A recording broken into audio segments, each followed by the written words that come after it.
going on YouTube? Welcome back to the Minion Motor Show. So I'm going to make this quick and short if I can.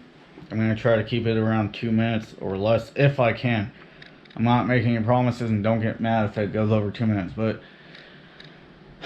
this is more or less for the guys and girls that ride bikes, motorcycles.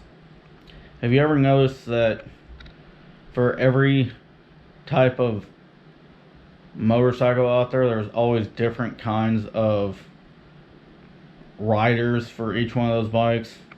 Like, for example, Harley Davidson riders.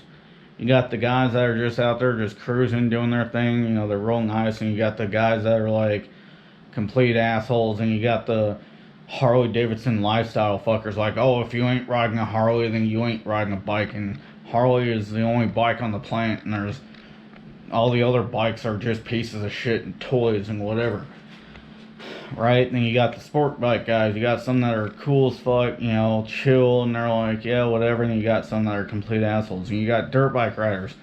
Some are badasses on the dirt. Some are just chill as fuck and relaxed. And then, you know, I've met a lot of dirt bike riders who are like really fucking good, you know, hitting jumps and all this shit. And then they just act like they're God's fucking gift to the planet, and like you should be honored to be in their presence, like, because they're such a badass, and you know they're the best fucking rider out there, and they think that they're better than everybody because they can hit some 60-foot fucking gaps and ride wheelies down a dirt road, and you know do all this shit. And they, you know, it's like, fuck you, dude. Like, you might be a better rider than a lot of people, including me, but that don't make you better, and you're not a better person.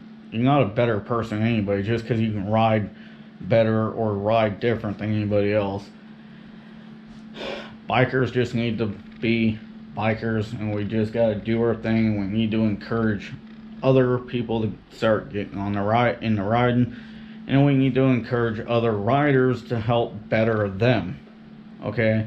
I understand not everyone's going to be on the same level of riding experience or whatever the hell, right? But at the same time, I'm not going to sit there and expect a 6-year-old kid on a little Pee-wee 50 to be able to do the same shit I'm going to do, you know, or what I can do. I'm not, and I would hope that some guy that's been riding since he was age of 3, like Ricky Carmichael, you know, wouldn't expect somebody like me to be able to race them on a track and beat them, or even really race on a track at all and be any good at it, right? So, and I'm not out there trying to be Travis Pastrana. I'm not trying to be Jeremy McGrath. I'm not trying to be Ricky Carmichael or James Stewart and Brian Deegan. I'm not trying to be those guys, you know what I'm saying? And I wouldn't expect anybody else to be as good as those guys, right? I always tell people, do what you're comfortable with on the bike. If you're not comfortable going up that hill climb, don't do it. If you're not comfortable hitting a jump, don't do it.